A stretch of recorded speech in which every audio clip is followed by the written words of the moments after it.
बिस्मिल्लाहिर्रहमानिर्रहीम, अस्सलाम वालेकुम एवरीवन। मैं हूं आपका होस्ट विशाल शाकिर। हमने लास्ट वीडियो में डिस्कस किया था कि आपने अगर लॉ में जाना है तो लोकल प्रोग्राम बेहतर है या एक्सटर्नल लॉ बेहतर है। आप उसी डिबेट को आगे कंटिन्यू करने के लिए हमारे साथ मौजूद है मुनीब कादिर साहब, और आज हम डिस्कस करेंगे कि क्या आपको LLM करना चाहिए या बार एट लॉ करना चाहिए, दोनों के प्रोज एंड कॉन्स क्या हैं और क्या इतने पैसे लगाना ज़रूरी भी है या नहीं। तो चलिए अपने एक्सपर्ट के पास चलते हैं। अस्सलाम वालेकुम सर। वालेकुम अस्सलाम sir, thank you so much, आज आपने फिर टाइम निकाला हमारे लिए। जी, बहुत शुक्रिया। लास्ट टाइम वाली डिबेट भी बहुत मज़ेदार रही थी और बहुत स्टूडेंट्स को क्लैरिफाई हो गया है कि अब उन्होंने एक्सटर्नल लॉ में जाना है या लोकल लॉ में जाना है जी। लेकिन जो ग्रेजुएट हो गए हैं उन्हें भी कन्फ्यूजन है, LLM करना है या बार एट लॉ करना है। और इतनी कन्फ्यूजन है कि स्टूडेंट्स मुझसे ही पूछते रहते हैं, इवन क्या है मैंने दोनों में से कुछ नहीं किया, और यकीनन आपसे भी पूछते रहते होंगे कि सर LLM में जाएं या बार एट लॉ में जाएं। तो हमने सोचा कि आज इस डिबेट को भी इख्तिताम पे पहुंचाते हैं कि दोनों में से बेहतर क्या है और क्या करना भी चाहिए या नहीं करना चाहिए। जी sir, floor is all for you. अच्छा, LLM और बार में से बेहतर क्या है? Again reminds me of my own time which was more than a decade ago ना, कि ये I think any law graduate, particularly जब आप फाइनल ईयर में आप जो आते हो, आप ऑलरेडी सोचना शुरू कर देते हो कि मैंने इसके बाद क्या करना है, LLB के बाद मैं LLM में जाऊँ, बार में जाऊँ, बेहतर कौन सा इसमें से। And of course I went through that too. और जो उस वक्त काफ़ी सीजन लॉयर्स थे तो उनसे बड़ा मशवरा लिया गया था। इस तरह अब मेरे पास इतने स्टूडेंट्स आते हैं, सबसे पहले तो रेफरेंस लेटर के लिए आते हैं, जी हमने वो अप्लाई किया हुआ है तो हमारे लिए रेफरेंस लेटर लिख दें। ऑफ कोर्स क्योंकि मैंने पढ़ाया हुआ है तो फिर मेरा बनता है कि मैं उनको रेफरेंस लेटर दूँ, मैं उसमें सच लिखूँ जो मेरा एक्सपीरियंस था, जो मेरी evaluation of the student. But ये एक बहुत कॉमन क्वेश्चन है कि हम LLM करें या बार करें। अब बात इस तरह से है कि आप जो बार कोर्स कर रहे हो, कोई 10 साल पहले उसको BPTC कहा जाता था, बार प्रोफेशनल ट्रेनिंग कोर्स, अब उसको बार प्रैक्टिस कोर्स कहा जाता है। इसका नाम बहुत दफ़ा बदला है इस वाले कोर्स का। बट बात वही है कि इसमें आपको सिखाया जाता है एडवोकेसी, इसमें आपके एडवोकेसी स्किल्स के ऊपर वर्क किया जाता है। एंड पर्टिकुलरली जो अगेन इंग्लिश लीगल सिस्टम है, आपको उस ट्रेडिशन से एक्वेंट किया जाता है। और फिर वो कहते हैं जी मैं लिंकन्स इन से बार करूँगा। एक ये बहुत बड़ा मिसकंसेप्शन है कि लिंकन्स इन हो गया या ग्रेज इन हो गया तो ये एजुकेशन इंस्टीट्यूट्स हैं। No, these are one of the there are 4 inns जो आपको ज्वाइन करने पड़ते हैं। And you have to be a member of one of these in order to qualify, in order to become a qualifying barrister. So आपको ये 4 ins of court में से कोई एक ज्वाइन करना ही करना होगा। सर, इसको अगर मज़ीद सिंप्लीफाई करें तो हमारे व्यूअर्स के बताइए कि हैं क्या, इन्स हैं क्या? वैसे तो कायदे का नाम सुन के तो लिंकन आ जाता है, लेकिन ये इन्स हैं क्या, क्या और क्यों जाना ज़रूरी है? सो जो ये बैरिस्टर वाला जो प्रैक्टिस कोर्स होता है, इसमें आपको सिर्फ ये नहीं कि आपने कितना अच्छा लॉ याद कर लिया है, कोई मेमोरी टेस्ट हो गया आपका, या आपके कितने अच्छे लीगल स्किल्स हैं, रिसर्च स्किल्स हैं। इसमें ये होता है कि how well can you grasp the English legal tradition. अच्छा। And as part of that, of course, you have to become a very good speaker. You need to have very good, impeccable advocacy skills. उसके ऊपर तो बहुत work किया जाएगा और उस पर आपको असेस भी किया जाएगा। And of course, there are also written examinations. But जिस तरह मैंने कहा है, the tradition part of it is very, very important. उसके ऊपर बहुत strong emphasis है कि you need to be able to imbibe the tradition. Because law, मुझे इसलिए UK की लीगल एजुकेशन समहाउ मैं हमेशा मेरा वहाँ इंक्लिनेशन रही as compared to when people ask me कि हम USA में जाकर अगर हम हार्वर्ड जाकर LLM कर लें। उसकी वजह ये है कि I believe in the US, I might be wrong but that's what I believe in the US law is more like a business. आपके माइंड में वो सूट्स ड्रामा आ जाता है नेटफ्लिक्स का। But in England particularly, UK भी नहीं मैं कह in England it's a tradition. ठीक है। And it's a century-old tradition, and that is it is this very tradition that they want to acquaint you with. So उसके लिए when you are registered on any of आप किसी भी university में जाकर अगर आप बार कोर्स के ऊपर रजिस्टर्ड हो, at the same time simultaneously you also need to be admitted as a member of one of the 4 ins. So ins की membership आपको इसलिए नहीं होती है। ins क्या होते हैं कि you are represented as a barrister from either of these 4 ends, and आपको इनके अंदर membership लेनी पड़ती है, intermingle करना पड़ता है with other members of that end. And again चाहे जौन से भी आप इनमें चाहे लिंकन्स इन या ग्रेज इन या जिसमें भी आप जा रहे हो, out of all these 4 you are going to come across legal practitioners, barristers जो वहाँ UK में प्रैक्टिस कर रहे हैं. You will learn a lot from them. You will get opportunities to communicate with them as well. और आप उनको देख भी रहे हो at the same time. And इसमें आपको 12 डिनर्स करने पड़ते हैं with them. Now again dinner, I have gone on one of those dinners even though मैंने बार नहीं पढ़ा था खुद, ठीक है। But my friends were doing that, so they were able to take one friend with them, so वो मुझे साथ ले गए, तो मैं उधर डाइन किया। My own experience of it, the food wasn't really good, but that's aside the point. And वहाँ से निकल के भी आई वॉज हंग्री, क्योंकि मैंने कहा कि मुझे तो वहाँ कुछ अच्छा ही नहीं लगा खाने को। So perhaps very boring, you might find it very very formal, and the food might not be very, I don't know, palatable, I don't know, to each their own, हर किसी का डिफरेंट टेस्ट होता है, but आपको 12 dinners करने पड़ते हैं। क्या करते हैं डिनर्स में? अच्छा, डिनर्स के ऊपर सबसे पहले कोई एक बहुत बड़ा कोई लीगल प्रैक्टिशनर है या कोई जज के ओहदे का आदमी है, वो एक स्पीच देगा, आप वो सुन रहे हो या प्रिटेंड कर रहे हो कि आप सुन रहे हो, दरअसल आपका दिल कर रहा है to just talk to your friends if you have any friends. If you totally alone then you sitting alone and just going ahead with it, and you're not really even concentrating on what that person is saying. मैंने ये observe किया था, at least मुझे, मेरी observation ये थी।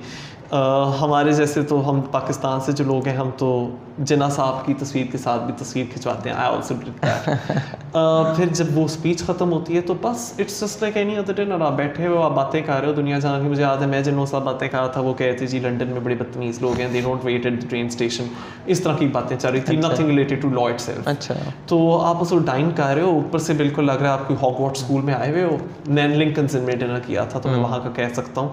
And of course वो जो कमरा था और जो उसके ऊपर जो वर्क हुआ था, मुझे याद है आपको एक वो सेंस ज़रूर हो रही थी कि ना जाने कितने बड़े बड़े लॉयर्स यहाँ से गुजरे हैं। You could feel that you are at the centre of it all, so the feel that you get is very loyally. So I think that experience in itself is something that you should go through definitely. But बस वो dinners है, it's got nothing to do with you learning the law. So इसलिए मैं Lincoln से में पढ़ूंगा is not quite accurate. You can seek admission in one of those two law schools, for example University of Law, जिसको college of law पहले कहा जाता था, बहुत पॉपुलर है, बट इसके अलावा BPP लॉ स्कूल भी है। सो जो बार कोर्स रन कर रहे हैं, आप उधर एडमिशन लोगे एंड आपने उधर कोर्स के ऊपर, बार कोर्स के ऊपर एनरोल होना है, वहाँ आपकी पढ़ाई हो रही होगी, and it's very rigorous. It's very very rigorous, मतलब you are completely consistently on your toast.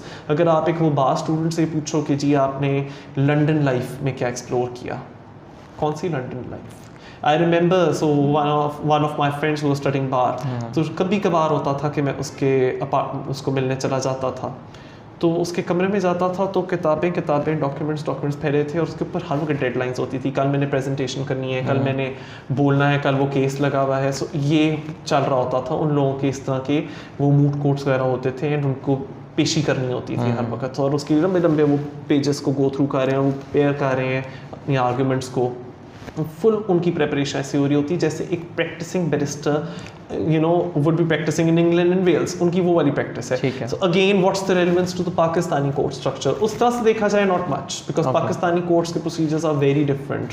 Some might not agree with me when I say that, but I believe Pakistani court system is very different from the way that you have to present your case in English court, but the fact that you have to be able to argue and you have to be able to argue well, वो similar है of course. तो कुछ और ना सही आप बार course के अंदर बहुत ही अच्छे तरीके से प्रिपेयर हो रहे हो। जो मैंने बात कही थी मेरे पिछले वाले सेगमेंट में आपके साथ, कि एक lawyer he should be able to speak very well, she should be able to communicate very well. But again another misconception is कि ये डिग्री है, ये डिग्री नहीं है, ये कोर्स है। This is exactly what it says. You could compare it to like I don't know sort of a diploma, but मैं इसको डिप्लोमा भी नहीं कहना चाहूँगा, मैं इसको कोर्स कहना चाहूँगा। But this is not a degree program. तो ये नहीं कि जी मैं एक और डिग्री कर आया हूँ। अच्छा, ये कोर्स है, और ये कोर्स आपको प्रिपेयर करता है on how to be a practising barrister in England and Wales ना।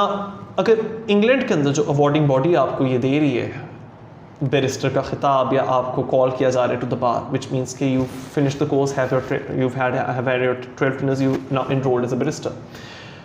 Next step to become a qualifying barrister in Indian Wales is that you need to seek pupillage, और आपको फिर for 6 months आपको you have to work under the pupillage of one of the barristers, and it's very competitive. हर किसी को pupillage नहीं मिलती, and then after pupillage you need to find a tenancy in that chamber. Tenancy means membership in a chamber, जो practice कर रहे होते हैं firms वगैरह as barristers। तो वो जो बैरिस्टर्स का जो फर्म होता है, जो उनका चेम्बर होता है, आपको उसमें टेनेंसी यानी मेंबरशिप सीक करनी होती है। अगेन वो जो pupils हैं उनमें से किसी एक को ही मिलेगी। It's very competitive environment. Now a lot of our Pakistani students don't even go through that. वो बस सिर्फ कोर्ट दबाव वाली स्टेज पे कर आते हैं। अच्छा, मैं तो सुना पाकिस्तानियों को देते भी नहीं प्यूपिलेशन, इसलिए तो एक बहुत बड़ी डिबेट है कि क्या ये बैरिस्टर्स वाकई बैरिस्टर है भी या नहीं है। तो वो ये कहते हैं कि नहीं, हम बिकॉज वी कैन कोर्ट दबाव हम बैरिस्टर हैं, तो they put the title of barrister. But I mean the naysayers will still say that to me you're not really a barrister because you haven't secured a tenancy in any of the chambers, या you haven't progressed on to the next stages before you can become a qualifying barrister in Wales। तुमने तो वो stages complete ही नहीं की नहीं। But because again that historical association with जिन्ना साहब, और बल्कि उस जनरेशन के बहुत सारे लॉयर्स थे 1940s के अंदर में चला गया हूँ, तो वो बैरिस्टर बन के आए थे, उनको प्यूपिलेशन। अब मुझे ये वाला स्टेज नहीं पता। My own grandfather, my own नाना, तो जस्टिस सिस्टम रियाज हुसैन साहब, तो उनको भी बैरिस्टर कहा जाता था, वो भी बैरिस्टर थे। एंड अब now he is no longer. नहीं तो मैं फर्स्ट क्वेश्चन से ये जाकर प्यूपिलेज की थी। So but again you know मेरे माइंड में ज़रूर वो चीज़ है कि मुझे बड़े लोग कहते थे तुम भी नाना की तरह बैरिस्ट्री करोगे, मैंने नहीं वो किया। But that in my growing years was something which was a constant।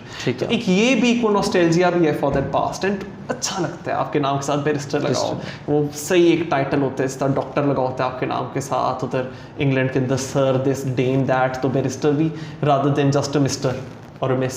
तो लोगों को ये चीज़ अच्छी लगती है। बट खैर अब लोग इधर एडवोकेट कहते हैं खुद को। मैं ये जानता हूँ भी आखिरी एग्जाम दिया किसी ने LLB का, वो एडवोकेट ऑलरेडी लगाना शुरू हो गया, आपको लाइसेंस नहीं आखिरी एग्जाम तो पहले दूर की बात है, एडमिशन मिलते साथ ही नंबर प्लेट्स के ऊपर एडवोकेट वो अपने इनविटेशन कार्ड्स के ऊपर एडवोकेट होता है, ईमेल के साथ एडवोकेट होता है। और मैं भी देख रहा होता हूँ आपका तो एग्जाम खत्म हुआ भी, तो रिजल्ट भी आने फाइनल ईयर का। बट जिन लोगों ने ये बार कोर्स के प्रिपरेशन ना भी की, वो बड़ी मेहनत की हुई है। So I mean hats off to them. It's a lot of commitment. You have to ensure, you have to be prepared कि आपकी कोई लाइफ नहीं होगी, कोई सोशल लाइफ अगर आप भूल जाओ, फैमिली लाइफ भूल जाओ, वो 1 साल ही लगेगा अगर आप फुल टाइम कोर्स के ऊपर आप इनरोल्ड हो। बट वो 1 साल 9 महीने 10 महीने nothing else, everything else fades away. ठीक है, आपकी सोशल लाइफ, तो आपकी रिग्रेस ट्रेनिंग हो रही है ऑन एडवोकेसी स्किल्स बहुत। और मुझे तो याद है कि वो लोग तो बार एग्जाम फेल कर गए थे व्हेन आई हैड गॉन, तो my friends had to sit it again. उस वक्त तो जो वो बार स्टैंड स्पोर्ट था, उन्होंने तो जो उनके लिए क्वेश्चन सेट किए थे उतने डिफिकल्ट थे।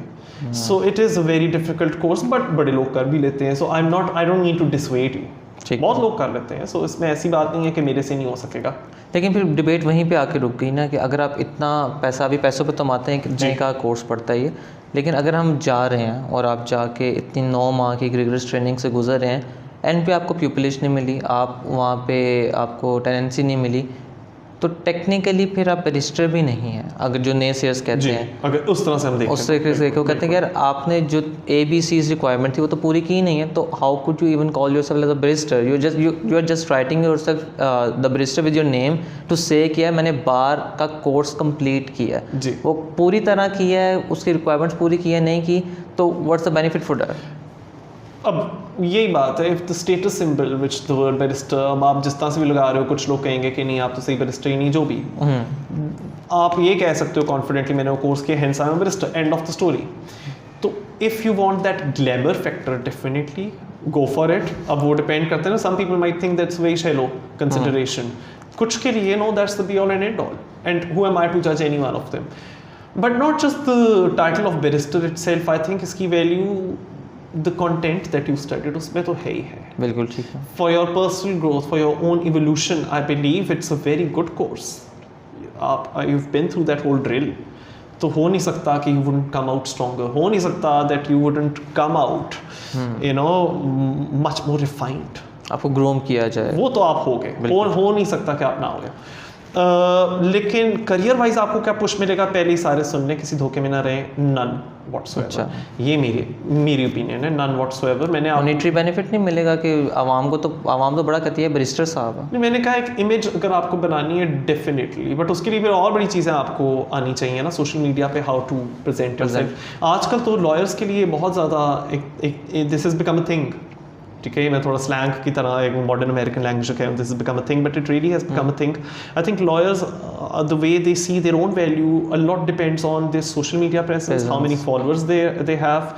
और अगर हम एक टीवी चैनल के ऊपर जब तक नहीं आए तो somehow we are not taken seriously as lawyers. तो एक वो भी चीज़ है, मुझे मीडिया के ऊपर लाओ, ज़्यादा से ज़्यादा मीडिया के, चाहे आप कोर्ट परफॉर्मेंस दे रहे नहीं दे रहे, it's a lot is about the image, which again मैं अब क्योंकि मुझे 10-11 साल हो गए ग्रेजुएट के, इस स्टेज के ऊपर मुझे रियलाइज़ होता है this is a very very shallow way of looking at it, you know, ultimately it's your work, it's your skills which speak, but unfortunately I think also the public has become shallow.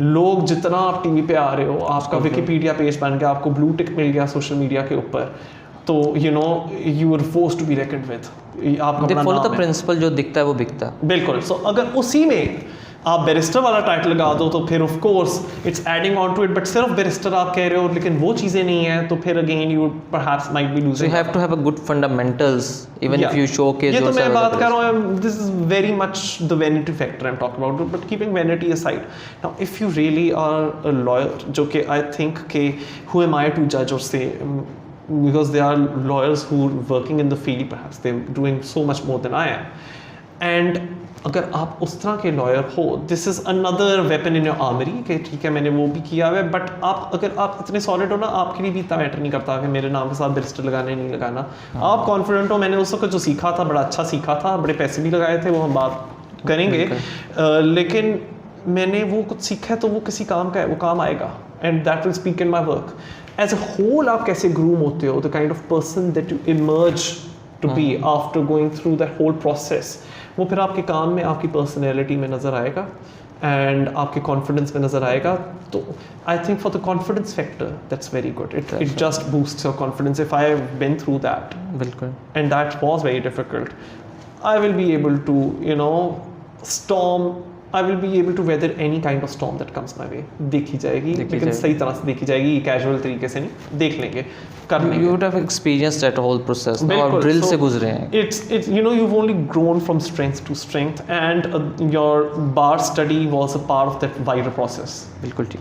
इसकी payments पे आते हैं, लेकिन उससे पहले मैं पूछना चाहूँगा हमारे व्यूअर्स के लिए कि आप क्लैरिफाई कर दें मुझसे difference between a solicitor and a barrister. Very good, मुझे यही हो रहा था, हम एलएलएम और बार का, मैंने अभी एलएलएम पे भी बात नहीं की क्योंकि अभी बार वर्सेस एलएलएम चाह रहे हैं, बट मैं थोड़ा सा बीच में एक एलपीसी लीगल प्रैक्टिस कोर्स है which is regulated by the law society. Now law society is the body which regulates the solicitors working in England and Wales, यानी कि rules of conduct related to solicitors, how are they going to get their licenses, क्या syllabus set किया जाएगा solicitor बनने के लिए, वो सब करती है the law society, ठीक है, and not the bar। the bar standards board वो करता है for prospective and practicing barristers, ठीक है। so the law society frames the curriculum for the legal practice course। legal practice course is what you study if you want to become a solicitor। so इन दोनों में फ़र्क क्या है? historical differences, you know, before the Courts and Legal Services Act 1990, जिसको मैं कैल्सा 1990 कहता हूँ, UK का एक्ट ऑफ पार्लियामेंट, उसके आने से पहले बहुत stark differences थे between a barrister and solicitor, but they have now been diluted after कैल्सा 1990। उससे पहले ये होता था कि not necessarily so, but the view was that solicitors are more relegated to the preliminary tasks, to the desk job of things, whereas barristers are the ones who act in courts, जो advocacy करते हैं।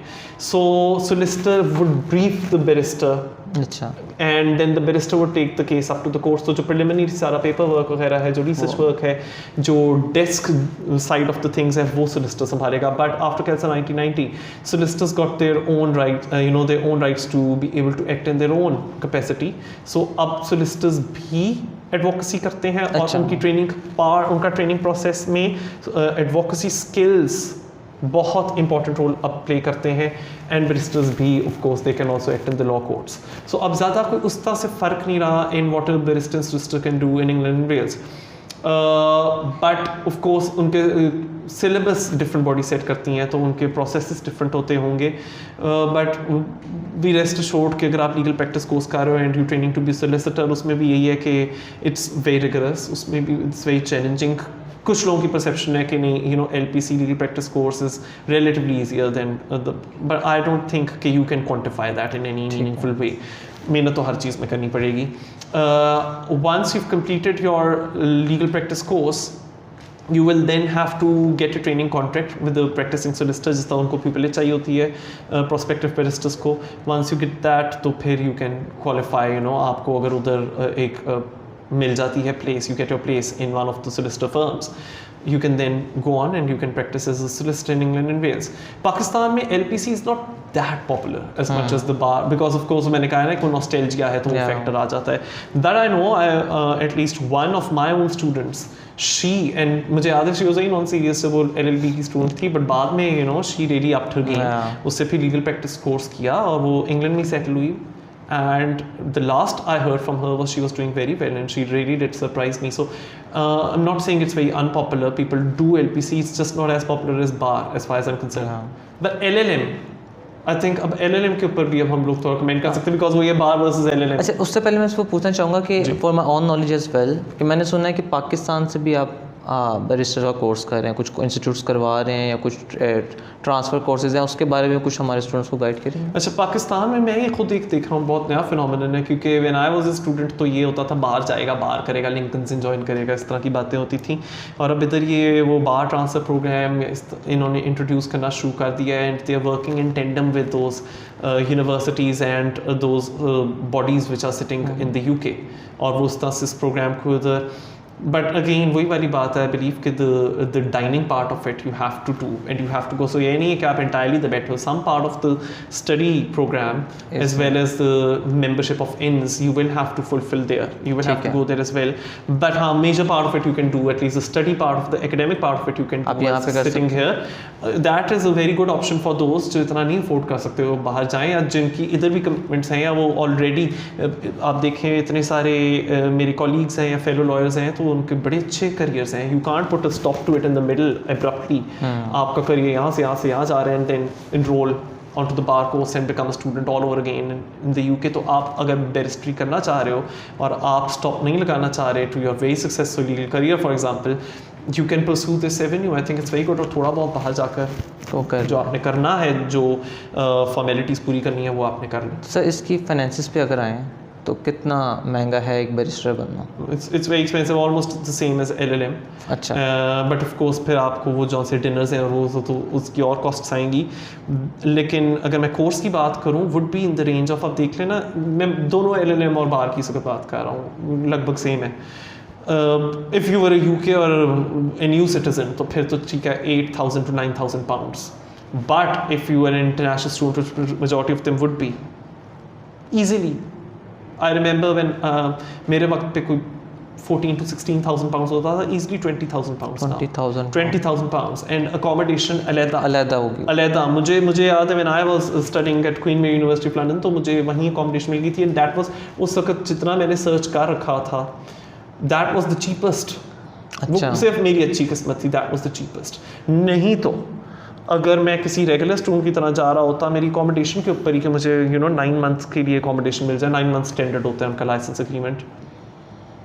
9 to 10,000 pounds उस वक्त था, तो आप फिर सोच लो 12,000 pound. आप 12,000 pound ऐड कर लो कम से कम. So 20,000 pound and 12,000 pound is like 32,000 pounds to a lot of money. ठीक है, so it is quite much a rich man's privilege. ठीक है, तो हमने फ्रांसिस की बात की, LLM पे आते हैं जी. कि आपने तो बता दिया कि ये एक कोर्स है, it's not a degree, but LLM surely is a degree, is a full fleshed degree. इस पे बताइए कि ये क्या, इसके बेनिफिट्स क्या हैं, कि बाहर की जगह LLM क्यों करना? मैंने खुद LLM किया था, so I remember when I was very perplexed कि बिटवीन बार एंड LLM मैं क्या करूं. I sat down, at least now, अब ये बिल्कुल ही पर्सनल बात कर रहा हूं. I had a conversation myself, and when people around me they came out of their rooms and I met them and I told them, पता है क्या, whilst you were away मैं बाहर नहीं कर रहा, मैं तो LLM कर रहा हूँ.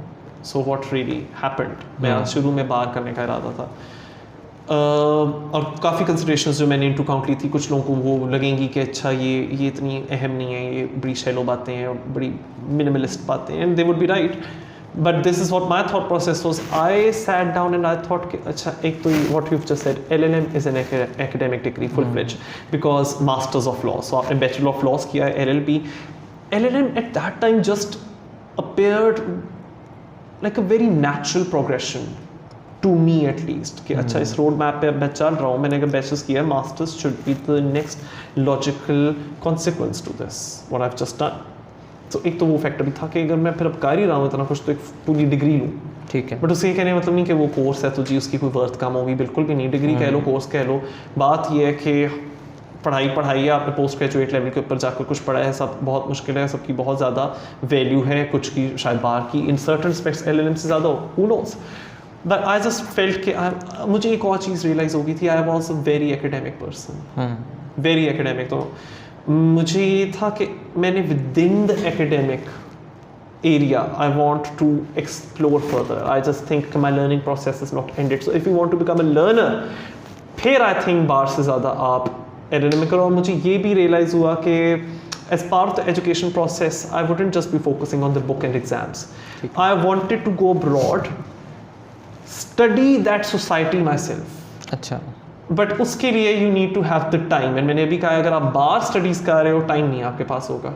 आप किसी से वेब लो में मेरे सीनियर्स थे और मैं तब LLB स्टूडेंट था, मैं कहता था वो बाहर स्टूडेंट से कभी आ जाते थे 2 छुट्टियों पर कि हाउस लंदन लाइफ थे, क्या लंदन के बारे में सीखने को मिला, कौन सा लंदन यार, I don't get enough time. मुझे ये भी रियलाइज़ हो गया था कि when you're going, you want to learn not just in the actual sense but also in the metaphorical spiritual sense. You want to grow as a explore the person. society, yeah. Explore करो उधर cultural जौन सा। In London में मैं जा रहा था तो वहाँ तो बहुत ही रिच कल्चर है, galleries, museums, theatre. I wanted to explore that. तो कुछ लोग कहेंगे कि ये तो सिर्फ शोल मेला लग रहा है साउंड करने में।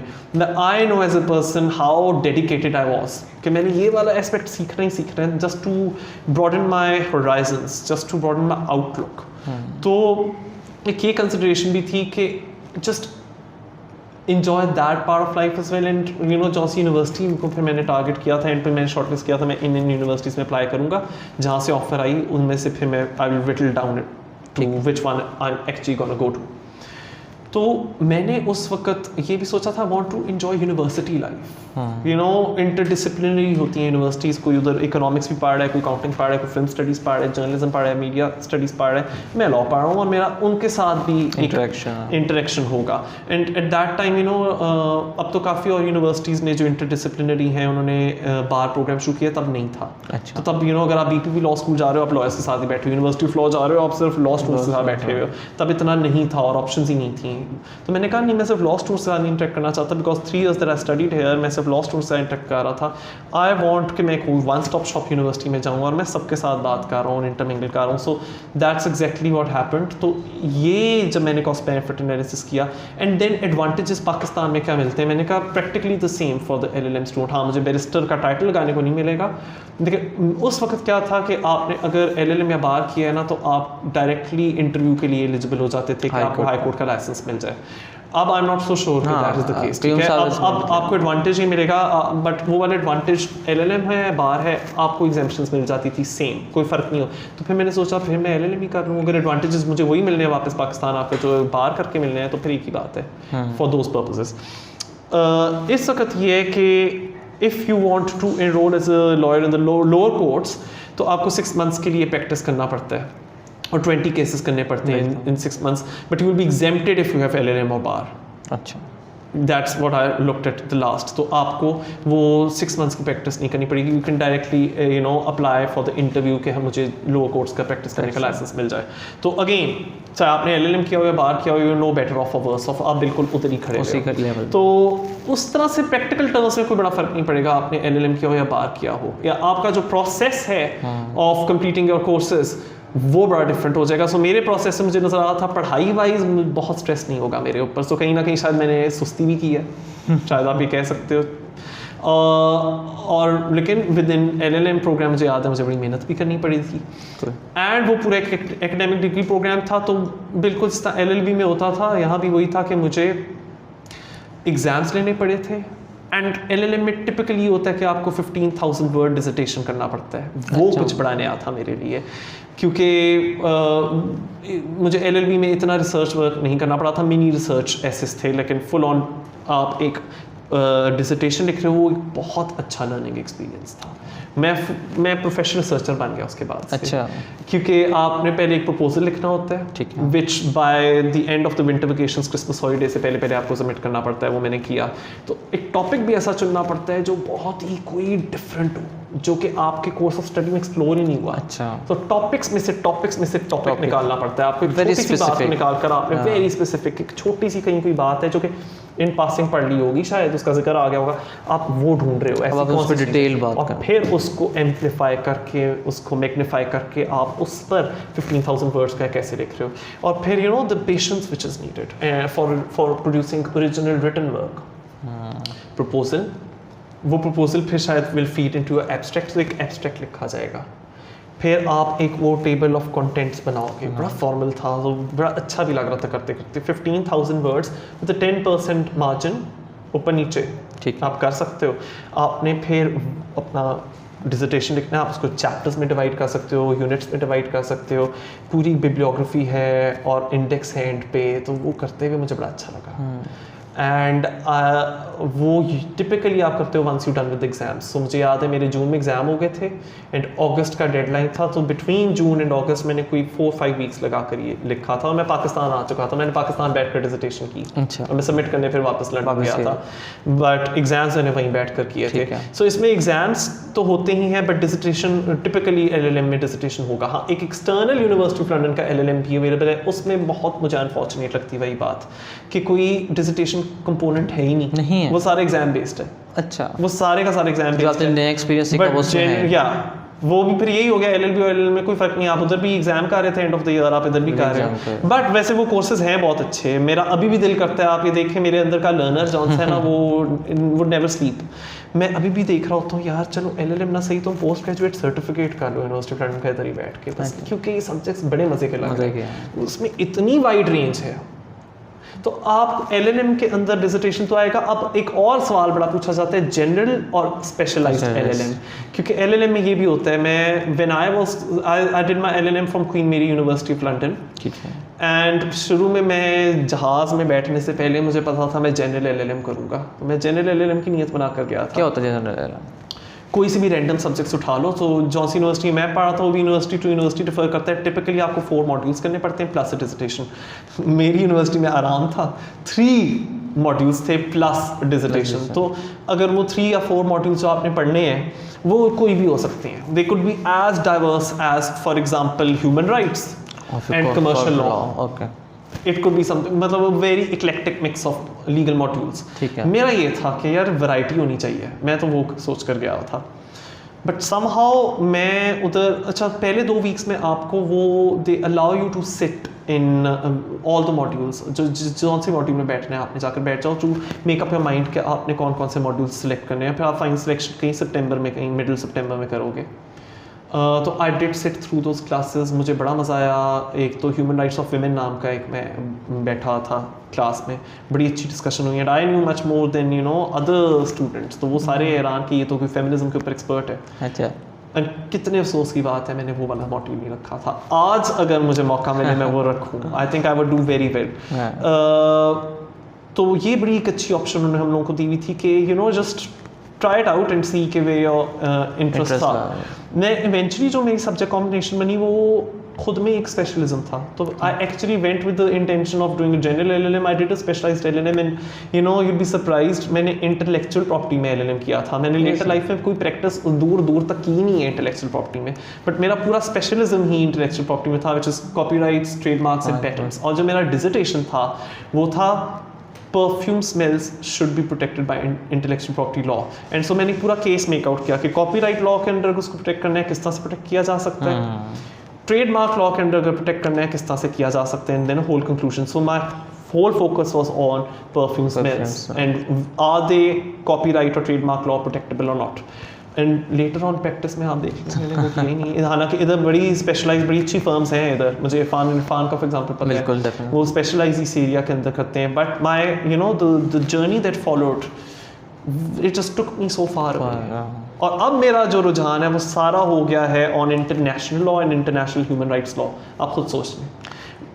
बिल्कुल ठीक है। तो आपने बताया कि स्पेशलाइज्ड LLM भी है। So if your module like cooperating with each other, तो वो स्पेशलाइज हो जाएगा, ऐसा है या उसका कोई बिल्कुल ही डिफरेंट सिनेरियो? बड़ा अच्छा। अब देखें, मैंने इंटेलेक्चुअल प्रॉपर्टी लॉ में स्पेशलिज्म किया, कॉपीराइट और पेटेंट्स और ट्रेडमार्क तो मैंने किया ही किया, बट उसमें एक मैंने मॉड्यूल लिया था, उसका अगेन लिंक है।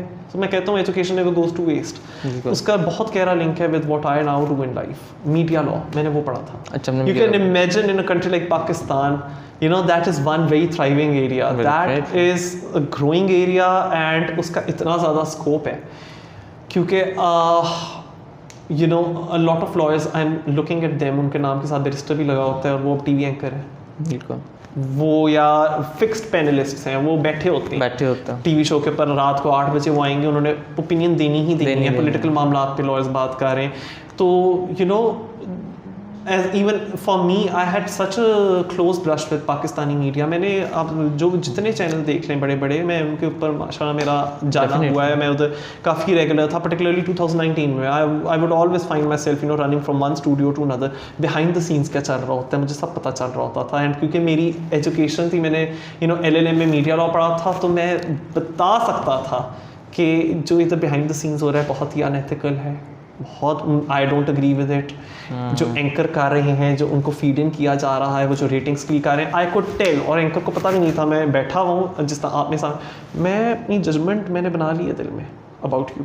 मुझे पता है कि ये एंकर क्या कर रहे हैं, ठीक कर रहे हैं, एथिकली ठीक है नहीं, बिकॉज यू नो जो जर्नलिज्म के एथिक्स हैं, जो कोड ऑफ कंडक्ट हैं, even in the UK it's a self regulating industry, वो खुद ही they regulate themselves by even though standards, self regulating standards. मैं बता सकता था यहाँ पाकिस्तान के अंदर जो टीवी चैनल्स आपके कर रहे हैं वो अच्छा कर रहे हैं, वो ठीक कर रहे हैं, वो ठीक नहीं कर रहे, क्या वो जर्नलिस्टिक एथिक्स को फॉलो कर रहे हैं, नहीं कर रहे। तो स्पेशलिज्म्स बहुत अवेलेबल है।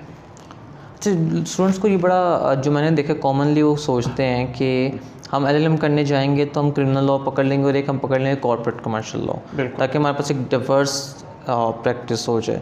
तो आपने चूँकि LLM खुद भी किया, तो कितना ठीक है कि आप एक इतना दो मुख्तलिफ सब्जेक्ट ले रहे हैं, आप एक क्रिमिनल लॉ ले रहे हैं और एक कॉर्पोरेट कमर्शियल लॉ ले रहे हैं, तो क्या इस तरह करना चाहिए, you should go for a specialized field? नहीं, सो आई थिंक दोनों ही ठीक हैं, दोनों उतने ही अच्छे हैं। ठीक है, बिकॉज द थिंग इज़ के जनरल LLM तो मैंने कहा है ना कि आपको ज़्यादा एक्सपेरिमेंट करने को मिलता है, you have your own brush with very wide variety of subjects and you really don't know कि where your career will take you later on. I did not know, मैंने इंटेलेक्चुअल प्रॉपर्टी लॉ किया था, मुझे वाकई लग रहा था मैं इंटेलेक्चुअल प्रॉपर्टी लॉ में कर लूँगा practice, and I did not pursue that at all. मतलब मैंने कहा वहाँ कुछ सीखा मैंने which I then later on used in my life, you know, जो मैंने मीडिया लॉ पढ़ा, उसमें डेफिमेशन बहुत ज़्यादा आ रहा था, defamation law, and even when I am on TV as a commentator, तो आई नो क्या कहना है क्या नहीं कहना, एजुकेटेड मीन सम वे और द अदर। सो जनरल का वो बहुत बड़ा फायदा है। Specialized if you are very sure, just now you know where I am today in life, a lot of what I do in life is related to raising awareness।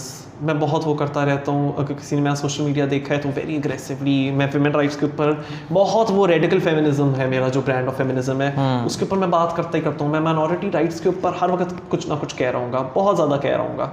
Human rights के ऊपर बहुत बात चल रही होती है, even international law से related मैं बहुत, जो भी यूक्रेन वाला क्राइसिस भी था, तो I am always very much in on it कि दुनिया में क्या चल रहा है। International and international rights is my area. आज मुझे भेजें तो मैं मेरे ख्याल से मैं स्पेशलाइज्ड करूँगा उस पर्टिकुलर फील्ड में। तो इसी तरह से if you very sure where which direction you want to go into, तो फिर आप उसके अंदर स्पेशलाइज्ड करो। वो इसी क्योंकि आपके जो प्रोस्पेक्टिव एम्प्लॉयर्स हैं उनके लिए भी फिर बड़ा अट्रैक्टिव होता है कि यू नो इस एप्लीकेंट का एक्सपर्टीज ही उधर है, एंड बिकॉज इतना नीश एरिया हमें लॉ ग्रेजुएट्स मिल नहीं रहे जो इस एरिया को समझते हो, तो फिर I think specialized LLM is going to be very advantages. ठीक है, अच्छा ये तो हमने बात कर ली ना कि अब दोनों चीज़ें आप बाहर के मुल्क जाके कर रहे हैं, कुछ LLM तो लोकल भी हैं। अब यही बड़ा मसला है कि यार LLM चले बाहर नहीं करना, LLM करना है, अब LLM पाकिस्तान से करना है या बाहर करना है, तो इससे बड़ी खासी डिबेट रहती है। इस पे आपका पॉइंट ऑफ व्यू क्या? बल्कि आपको पता है कि यहाँ जो LLM अवेलेबल है उसमें एक्सटर्नल वाली ऑप्शन भी है।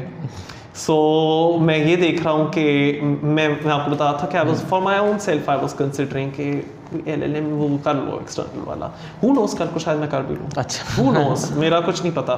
तो मैं जब कंसिडर कर रहा था तो मुझे ऑप्शन आ रही थी, खुद ही वो कह रहे थे कि पाकिस्तान के अंदर ये सेंटर्स हैं, उधर ये वाला कोर्स करवाया जा रहा है, हमारे रिकग्नाइज्ड टीचिंग सेंटर्स हैं। तो आई फेल्ट वेरी गुड कि फॉर स्टूडेंट मुझे पता है अगर मैंने करना हो मैं इनमें से किसी सेंटर में नहीं जाऊँगा, मैं प्राइवेटली कर लूँगा एक्सटर्नल वाला LLM। At this stage I can do that my self. But जिनको गाइडेंस की ज़रूरत है ऑफ कोर्स उनके लिए ऑप्शन भी है, तो बड़ी अच्छी बात है। बट फिर जो लोकल आपके LLM हैं वो बहुत सारी यूनिवर्सिटीज़ करा रही हैं यहाँ, और मैंने वो कोर्सेज भी चेकआउट किए हैं। अच्छा। I really wanted to, because as an educator या तो मैं कंसिडर कर रहा था कि मैं LLB पढ़ाता हूँ, तो मैं सोच रहा था कि for you as a set to myself it will be good progression, तो मैं LLM कोर्सेज भी तो पढ़ाऊँ। अभी तक मुझे वो करने का मौका नहीं मिला, but so I was looking कि मैं कौन सी यूनिवर्सिटी में पढ़ा सकता हूँ, क्या कोर्सेज ऐसे हैं जो मुझे एज एन एजुकेटर इंटरेस्ट करेंगे। मैं तो बहुत अच्छे हैं इधर, मैं तो काफ़ी इंप्रेस हूँ देख करके। अच्छा। बिकॉज जैसा मैंने कहा है कि I am very passionate about international law, तो मैं वो इंटरनेशनल लॉ से मुतल्लिक इधर कोर्सेज देख रहा था, तो बहुत वाइड है। एंड कुछ लोग जो स्टूडेंट्स हैं उनके लिए कमर्शियल लॉ बहुत अट्रैक्टिव होता है, मेरे लिए कभी नहीं था, never appeal to me, but they know that is where the money is. एक पर्सपेक्टिव है, इंप्रेशन है। I don't know how accurate it is, but सबको लगता है कि यहाँ बहुत पैसा है, यहाँ बड़ा स्कोप है। सो वो commercial law, intellectual property law मैंने खुद किया था। I was wanting to compare local programs with the one which I did in London, so वो भी अवेलेबल है और वो बड़ा अच्छा, बड़ा डिटेल्ड है। मुझे नहीं पता उसमें टेक्स्ट बुक्स क्या हैं, किस किस्म का आपको टीचिंग सपोर्ट मिलेगा, रियली है, बट जस्ट कि उन मॉड्यूल्स का कंटेंट क्या है, I was going through them, browsing through them, I was doing my research, तो मुझे वो बड़ा अच्छा लगा। तो I think I don't know much about it, I haven't explored it myself, but to students who are considering it, just think upon it, आप उस पर रिसर्च करो, आप देखो कि आपको कितना कोई इसमें सीखने को मिलेगा, and how much of a push it is going to give to your career. क्योंकि ये काफ़ी मैं लॉयर्स को कहते हुए सुनता हूँ कि ये बार और लॉ करने का फ़ायदा नहीं है, परहैप्स दे राइट। अगर आप प्रैक्टिसिंग लॉयर हो, जो कोर्ट कचहरी में जा रहा है और वो अपना काम जानता है, बड़े अच्छे तरीके से जानता है, आप प्रैक्टिकल हो, अब फिर ये एकेडमिक चीज़ें करने का आपको क्या कोई पुश मिल जाएगा, कोई भी नहीं। तो वो वाले लॉयर जो ऐसा सोचते हैं वो एक हद तक ठीक कह रहे हैं, लेकिन if you want to be a learner, if you want to polish up your skills, I think कि चाहे वो बार हो, LLM हो, that is all very good, that is all well and good. And when I was studying in the UK, तो काफ़ी European union से, तब तो ब्रेक्सिट भी नहीं हुआ था, तो UK was a member of the EU, वो लोग मेरे से उम्र में बहुत बड़े थे। मैंने LLB के बाद कोई, by the time I had done my LLM, तो I was very young, I was in my early 20s, मैंने कोई गैप ईयर लिया ही नहीं ना। ये लोग यूजुअली LLB करने के बाद 2 साल इधर प्रैक्टिस करते हैं, काम शुरू करते हैं। इसमें भी हम अभी आएंगे क्वेश्चन। मैं तो सीधा चला गया था, because somehow it was I owe this to my mother. उन्होंने कहा था नहीं, पढ़ाई एक ही दफ़ा बस कर वो होता है, काफ़ी पेरेंट्स को होता है यार, एक दफ़ा बस पढ़ लो, उसके बाद प्रैक्टिकल है। माय मदर वाज इंसिस्टेंट, तो अब ऑप्शन ही नहीं थी, अब वालदा साहिबा ने कह दिया तो अब तो मानना पड़ेगा। ठीक है, तो but it work very well in the sense कि ठीक है, मैं I got done with that with the preliminaries. हालांकि LLM is not just a preliminary, I believe it's something very seasoned lawyers do later on in life. तो जो लोग मेरे साथ क्लासरूम में बैठ रहे थे वो बड़े सक्सेसफुल लॉयर्स थे themselves, वो 40 साल के भी थे, 50 साल के भी थे, उन्होंने ऑलरेडी बहुत अचीव कर लिया था। तो वो अब क्यों पढ़ रहे थे? कुछ लेट 20s या अर्ली 30s में भी थे। उन्होंने जो अर्ली 30s में थे वो इसी क्योंकि उनको न्यू जॉब अपॉर्चुनिटीज़ चाहिए थी, और वो जो लॉ फर्म्स थे वो डिमांड कर रहे थे कि भाई मास्टर्स तो होना चाहिए, या इस पर्टिकुलर फील्ड में मास्टर्स होना चाहिए, वो उसमें कर रहे थे। तो they wanted to give a further push to their careers. So Pakistan में भी मैंने एक चीज़ देखी है कि काफ़ी सारे में लॉ फर्म्स की जो जॉब प्लेसमेंट्स है, एडवर्टीजमेंट्स होती है, उसमें क्लियरली लिखा होता है कि LLM होना चाहिए या इक्विवेलेंट बार LLM इनमें से कोई एक। एंड सो उन लोगों के लिए जिन्होंने वो उस लॉ फर्म के अंदर जाकर उस तरह के लॉ फर्म से नौकरी करनी ही करनी है, तो फिर बहुत अहम है कि आप LLM कर लो। ज़्यादा से ज़्यादा क्या हो जाएगा, आपको एक पुश मिलेगी, कुछ और ना से you will your self be very confident. आप अगर एक लॉ फर्म में जॉब सीख करने जा रहे हो, आप एज ए टीचर एकेडमिया में बहुत मैटर करता है। मैंने खुद ये देखा है, and I have actually been on panels जिधर के टीचिंग जॉब्स के लिए कैंडिडेट्स आ रहे थे। So the other panelist I would see would want कि उनके CV के ऊपर वो देखें कि LLM किया हुआ या नहीं किया हुआ, बिकॉज थिंग इज कि LLB तो करने को हर कोई कर लेता है। बिल्कुल। What extra miles did you go to set you apart? तो उस तरह से एक LLM और बार की बड़ी सख्त अहमियत है, एक इम्प्रेशन है। a lot of it is about the mind, लोगों के माइंड में बैठा हुआ है कि आप ज़्यादा सीनियर लॉयर हो या आप ज़्यादा बड़े अचीवर हो। अगर आपने किया, अगर वो ही सेटिस्फाई करना है, उसके लिए भी that is another factor you could take into consideration. How an LLM or bar or a postgraduate qualification law is going to give you further boost. Yeah. Sir हमने बार का देख लिया, it was like almost 32,000 pounds. What about LLM? ये कितना cost करेगा आपको? उतना ही कोई ये उतना ही कोई, क्योंकि मैं वही बता रहा हूँ, इनके कोर्सेज मेरे टाइम पर जो सस्ते से सस्ता था वो 14,000 पाउंड था, जो महंगे से महंगे था वो 16,000 पाउंड के करीब था, एंड वो that was I am again saying 2011, and now 11 years later you can well imagine must have gone in the bracket of 20,000 pounds. It's very expensive, very expensive. ठीक है। तो सर लास्ट क्वेश्चन मैं आपसे पूछना चाहूँगा इस topic के ऊपर कि ये भी डिसाइड कर लिया आपने बाहर करना है या LLM करना है, लोकल करना है या बाहर से करना है, लेकिन एक चीज़ का बीच में क्वेश्चन ये रहता है जो भी जिसके भी डिस्कशन भी की कि क्या आपको अपनी LLB की डिग्री के बाद फ़ौरन ये चीज़ कर लेनी चाहिए और you should have a break and explore different forms and then decide किया मुझे किस चीज़ में स्पेशलाइज करना है या नहीं करना? तो इस बारे में मेरे ख्याल से मेरी ब्रेन वॉशिंग इतनी हो चुकी हुई है कि मैं बिलीव करता हूँ फ़ौरन कर लो, ठीक है, LLB के बाद ही कर लो, बल्कि गैप ईयर भी क्यों लेते हो आप, सीधा अगर आप LLM करो, आई बिलीव इसी बिकॉज यू नो एक वो चल रही होती है, दिस कंटिन्यूटी फ्लो है, and you have a young mind at that time, you can cope with the stress of exam, with that whole routine of you know going to the lectures, making notes, being regular at studies. By the time you get to my age, आप you know आप 30s में होते हो, तो आपका academic side शायद थोड़ा सुस्त सा हो जाता है, एंड आप प्रैक्टिकलिटीज़ के अंदर बहुत एम्ब्रॉयड हो जाते हो. लेकिन ये I mean conversely I am arguing against myself on you know on the point I've made, वो ये कि मैंने अभी बिल्कुल recently last year post graduate course किया यूनिवर्सिटी ऑफ लंदन के through as a distance learner human rights में. मैंने जितना अच्छा अब जाकर किया, मैंने when I was a law student मैंने तब नहीं किया था. मेरे डिस्टिंक्शन है बड़ी कम आई नहीं है, बहुत हो गया, मेरिट्स आ गए थे. इस दफ़ा मैंने ह्यूमन राइट्स का कोर्स किया, इसमें मैंने ह्यूमन राइट्स लॉ भी पढ़ा था, but also human rights completely political perspective से had nothing to do with law. मैंने वो वाले कंपोनेंट्स भी पढ़े हैं कि आप एक प्रोजेक्ट बना रहे हो, आप एक ह्यूमन राइट्स मूवमेंट शुरू कर रहे हो, हमें करके दिखाओ कैसे करोगे इन 3000 वर्ड्स. ये चीज़ें भी मैंने की, and I had to pick up an issue myself, ठीक है, कौन सा ह्यूमन राइट्स इशू है जो मेरे बड़े करीब है और मैं उसको उठाना चाहता हूँ, और मैं इमेजिन करूँ मैं NGO वर्क करूँ, how do I bring about that change. Just for the sake of conversation which issue is very near to you, ठीक है, one which is near and dear to you. तो ये चीज़ें मेरे लिए बड़ी नई थी, I should have dot it, and yet मेरे सारे मॉड्यूल्स के अंदर डिस्टिंक्शन, ओवरऑल डिस्टिंक्शन बना. When I did my LLM, my overall was merit not a distinction, and when I did this human rights के अंदर मैंने पोस्ट ग्रेजुएट किया तो उसमें मेरा डिस्टिंक्शन आ गया. शायद एक्सपीरियंस की बात है, by this time I had become very experience, आप पक्के हो जाते हो. आप तो ज़रूरी नहीं है कि आप में सुस्ती आ जाती है, अब आप एग्ज़ाम या उस तरह की चीज़ें नहीं कर सकते. मैंने तो कोविड वाले टाइम के अंदर कर लिया और बड़ी मेहनत की थी, मैंने वाकई जान को जान ही समझा और अच्छा खासा ले गया था. तो अगर आप लेटर ऑन इन लाइफ भी आप LLM या बार वगैरह कर लो, you can still do very well. मैं आपको कह रहा हूँ, मैं तो अभी स्टेज पर सोच रहा हूँ मैं फिर से LLM डिस्टेंस लर्निंग वाला करना चाहती हूँ. वो ना सही, आप पोस्ट ग्रेजुएट सर्टिफिकेट कर लो लॉ का एक्सटर्नल स्टडीज़ के थ्रू, बिकॉज मेरा इंटरेस्ट नहीं ख़त्म होता. ये बड़ी अच्छी चीज़ है, and I think any one who studied law like really studied, उनका इंटरेस्ट बरकरार रहता है. तो between these two, I would still, having said everything that I did, I would still say कि जितना जल्दी हो आपकी ग्रेजुएशन के बाद उतना अच्छा है, आप कर लो. Why? Because you feel more complete, and employers आपके ये देखना चाह रहे हैं कि आपकी एजुकेशन बाकियों से कितनी ज़्यादा है, when they have to make a decision whether they want to hire you or not.